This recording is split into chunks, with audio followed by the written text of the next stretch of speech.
that she was suddenly accused of something. Huh? I involuntarily exclaimed, feeling unfairly accused. Remember what you said about my precious wife? I'll make you regret it later. Before I could even explain myself, Nathaniel left the kindergarten. It feels like things are getting complicated. Perhaps Marissa lied to her husband. And about the Salvatore group? After that, there were no more pickups. Even if I tried to talk to Marissa about this, it might be futile. I don't have a clue. During this confusing time, something happened. That day, I went to the supermarket to buy dinner. As I was parking and about to enter, I heard a loud noise behind me. Startled, I turned around to find a high-end Lamborghini had collided with my car. The front bumper of the Lamborghini was significantly dented. Unable to understand what was happening, I stood there motionless, and then 2 familiar figures emerged from inside. It was Nathaniel and Marissa. Hey, is this Hannah's car? How could you do this to me? This is a luxury car, you know. Marissa exclaimed, almost in a scream. This needs to be properly compensated for. You might already know, but my husband is in the mafia. So he's really particular about these kinds of troubles. Well, in terms of price, I think we should ask for $65,000 for repair costs and compensation for the collision. Don't think you can get away with it. I'm not even in the car, so why do they think I caused the collision?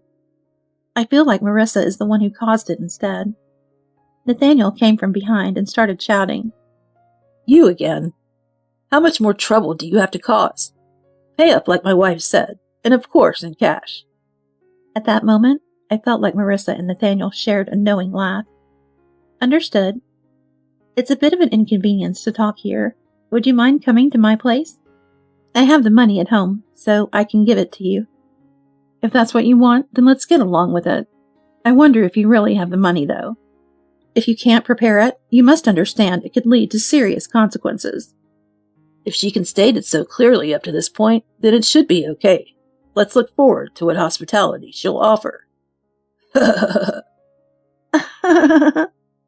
With that, Marissa and Nathaniel burst into laughter. But enjoying this carefree talk is only temporary. After that, we each moved to my home in our respective cars. This is my house. Huh. For someone like you, Hannah, this is quite a nice house. It feels a bit excessive. Marissa's right. The house alone seems quite splendid. I'm looking forward to hearing what excuse she'll come up with. Since it's a Lamborghini, you know you won't be let off with just an apology, right? It would be fine if you begged and apologized while polishing our shoes or something. Ignoring the continued snide remarks from the two, I opened the front door. Welcome back, big sis! From inside, a refreshing young girl, Adriana, came out. Hey, I told you to stop calling me like that.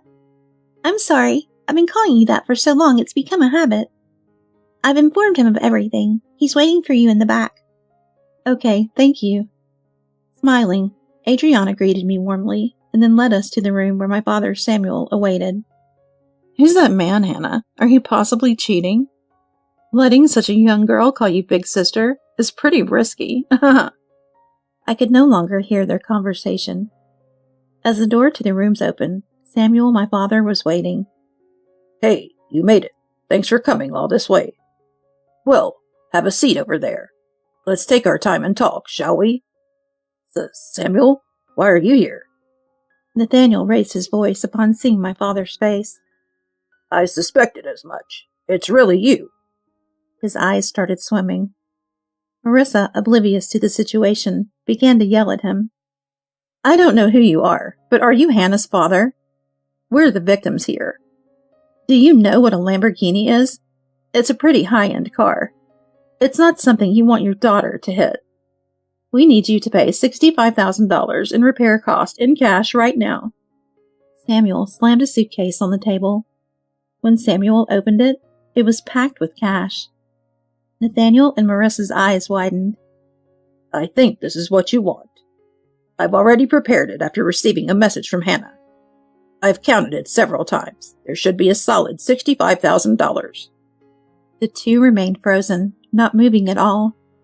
They probably hadn't expected actual cash to come out. With a sigh, Samuel continued. By the way, it seems you, Marissa, and Hannah have been very close. I often hear about things like school entrance ceremonies and field trips. I have to make sure I return the favor. Wait a minute. I really don't know anything about this. I never imagined that she was your daughter. I don't think ignorance excuses you, do you? He said, glaring at Nathaniel. What do you mean? Explain it. This man is the chairman of the Salvatore Group. The Salvatore Group? The one you said you admired? That's right.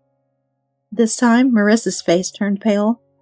My father was the chairman of the Salvatore Group that Nathaniel admired. The group Nathaniel belongs to seems to have been recently formed, with only about 10 members. In contrast, our organization is quite large, with about 100 members. In other words, she ended up picking a fight with the daughter of the chairman Nathaniel admired. And Adriana greatly admires my father. That's why she referred to me as her big sister. Also, it was because of these circumstances that my parents were able to provide substantial support for the infertility treatment. I said $65,000 would suffice, and I've paid it in full. Well then, it's your turn. Shall we demand $100,000 as compensation for insulting my daughter and grandchild? Why does it have to be like this? We don't have that kind of money. Hey, don't talk to Samuel like that. Perhaps realizing he was speaking to the chairman, Nathaniel suddenly changed his tune. If you can't provide it, you'll have to work for us to pay it back. I'm fine with either. Choose whichever you like. At that moment, Nathaniel and Marissa fell silent as Adriana rushed in. Chairman, I've brought what you asked for. Your promptness is appreciated. Well then, just in case, let's check the dash cam. Wait, stop that. Without waiting for Marissa's words, Samuel played the recorder. On it, the figures of the two intentionally swerving into my car were captured. Nathaniel immediately denied it. No, that's not it. Marissa, you're the one who swerved into. You wouldn't think there'd be a dash cam, right? Basically, it's Hannah's fault. She's always smiling and cheeky no matter what, so it's not surprising she got hit, right? And about spilling juice on the backpack. If I didn't do it, someone else would have, so. Hold on a second. You spilled juice on the backpack? Weren't you the one targeted? Don't fight here. A thunderous voice reverberated through the room. Samuel was angrier than I had ever seen him before. How are you going to make this right? If you intentionally crash the car, the conversation changes. I won't settle for anything less than $65,000 returned to me. Plus, I'll add $35,000 for the lies, making it $100,000 total. Frightened, the two didn't deny anything further. Afterward, Marissa and Nathaniel surprisingly became very quiet. The incident has caused ripples even within Nathaniel's organization. It might be tough without a place to go, but they must pay the compensation properly. With no means to repay, they've decided to work in our organization. As for Marissa, it seems she couldn't bear the cold stares from her mom friends and neighbors, so she went back to her parents' home. And it seems the divorce proceedings are progressing. It's only natural, considering Marissa's attempts to deceive and blame something on me. On the other hand, I was able to conceive a second child. I honestly thought having another one would be difficult, so I'm really happy. Naomi was also happy to have a sibling. I want to start preparing properly from now on to welcome the new family member.